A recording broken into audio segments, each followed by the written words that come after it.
আলহামদুলিল্লাহ, সমস্ত প্রশংসা মহান রাব্বুল আলামিনের জন্য। যখন কোনো ব্যাপারে সিদ্ধান্ত নাও, তখন আল্লাহর উপরেই ভরসা করো। নিশ্চয় আল্লাহ ভরসাকারীদের পছন্দ করেন। সূরা আল ইমরান 159 নম্বর আয়াত। এটা কার কথা? সেই বিশ্ব সৃষ্টির পালনকর্তা মহান রাব্বুল আলামিনের কথা। পবিত্র কুরআনুল কারিমে আল্লাহ তাআলা আমাদের ইরশাদ করলেন, কি বললেন? আমরা যখন কোনো ব্যাপারে সিদ্ধান্ত গ্রহণ করব, তখন আল্লাহ তাআলার উপরেই ভরসা করব।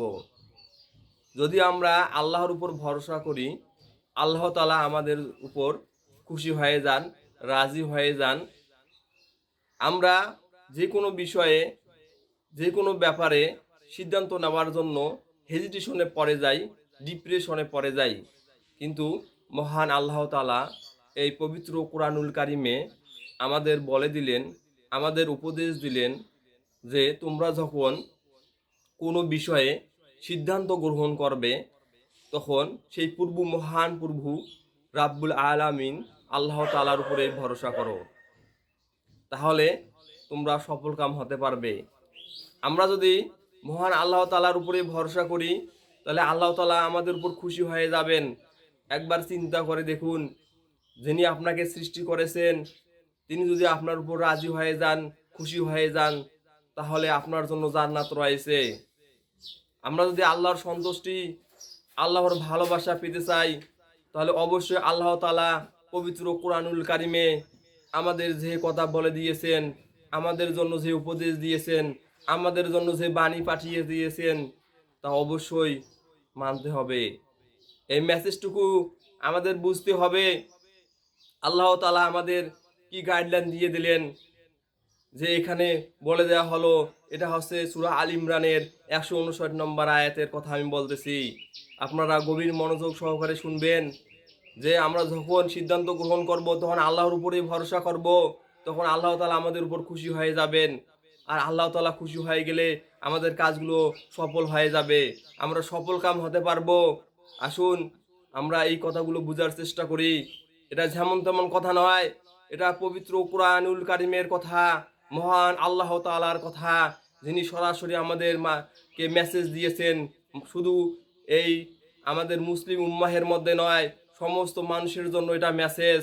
সমস্ত পৃথিবীতে যত মানুষ রয়েছে, যত নর নারী রয়েছে, সবার জন্য এই কোরআনুল কারিম রহমত স্বরূপ আমাদেরকে একটা হেদায়েতের জন্য আল্লাহ তাআলা পাঠিয়ে দিয়েছেন। এই কোরআনের প্রতিটি অক্ষর, প্রতিটি আয়াত আমাদের জন্য মঙ্গল, আমাদের জন্য উপদেশ। আমরা যদি প্রতিটি অক্ষর মেনে চলি, তাহলে আমরা সফলকাম হতে পারবো, আমরা সাকসেস হতে পারবো। আসুন প্রতিদিন আমরা এই কোরআনুল কারিমের একটি আয়াতে হলেও আমরা এর অর্থ বোঝার চেষ্টা করব। আপনি অর্থ বুঝে বুঝে তেলাওয়াত করবেন, তাহলে আপনি অনেক কিছু জানতে পারবেন। আমাদেরকে জানতেই হবে, কারণ প্রতিটি নর এবং নারীর জন্য জ্ঞান অর্জন করা ফরজ। আপনি হেলায় খেলায় কাটিয়ে দিচ্ছেন, কিন্তু খবরদার এটা করা যাবে না। আপনার উপর ফরজ করা হয়েছে, আপনাকে জ্ঞান অর্জন করতেই হবে, আপনাকে বুঝতেই হবে। মহান আল্লাহ তাআলা আমাদেরকে এই কোরআনুল কারিম কি জন্য পাঠিয়ে দিলেন, কেন এই মেসেজটি আমাদেরকে দিলেন, যিনি স্রষ্টা হয়ে সৃষ্টিকে একটা মেসেজ দিলেন, এখানে কি মেসেজ রয়েছে সেটা আমাদেরকে বুঝতে হবে, আমাদেরকে জানতে হবে। তাহলে আমাদের জন্য মঙ্গল রয়েছে। আমরা সবাই যে জান্নাত যেতে চাই, আমরা সবাই জান্নাতের কথা শুনলে মনটা আনন্দে উৎফুল্ল হয়ে ওঠে। কিন্তু আমরা যখন প্র্যাকটিক্যালে যে কাজগুলো আল্লাহ তাআলা আমাদেরকে করতে বলেছেন, সেগুলো আমরা করি না। যেটুকু আমাদের পক্ষে আসে, যেটুকু করতে আমাদের সুবিধা হয়, সেটুকু আমরা করে বসি। আর বাকি যেগুলো আমাদের বিপক্ষে চলে যায়, আমাদের তখন আমরা সেগুলো মেনে নিতে আমাদের কষ্ট হয়, আমরা স্কিপ করে করে চলে যাই। তাহলে আল্লাহ তাআলার একটি কথা আপনি মেনে চললেন, অপর কথা আপনি মানতে নারাজ, আপনাকে ভালো লাগে না, তখন আল্লাহ তাআলা কিভাবে আপনার উপর রহমত নাজিল করবে? একটু বুঝার চেষ্টা করুন। আপনাকে অবশ্যই আল্লাহ তাআলার কাছে আত্মসমর্পণ করতে হবে। আপনাকে এই কথাগুলো বুঝতেই হবে। পুরো গাইডলাইনটা আপনাকে মেনে চলতে হবে। আপনি অর্ধেক মানবেন, অর্ধেক মানবেন না, তা হবে না। কখনো আপনি সাকসেস হতে পারবেন না।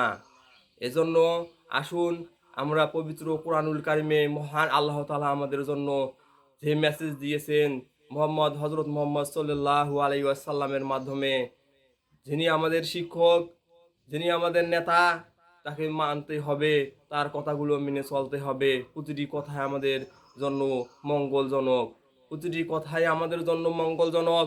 প্রতিটি কথাই যদি আমরা মেনে চলি, আমরা কল্যাণকামী হতে পারবো, আমরা সাফল্য অর্জন করতে পারবো, সর্বশেষ আমরা জান্নাতে যেতে পারবো। আসুন আমরা সবাই জান্নাতে যেতে চাই, সবাই আমরা জাহান্নাম যেতে চাই না। আসুন আমরা মহান আল্লাহ তাআলার কাছে প্রার্থনা করি, আল্লাহ তাআলা যেন আমাদেরকে সঠিক বুঝ দান করে, আল্লাহ তাআলা আমাদের জন্য প্রতি রহমত বরকত নাজিল করে, আল্লাহ তাআলা যেন এই সমস্ত পৃথিবীর মানুষকে হিদায়ত দান করে। আসুন আমরা সবাই আল্লাহ তাআলার কাছে প্রার্থনা করি। আসসালামু আলাইকুম।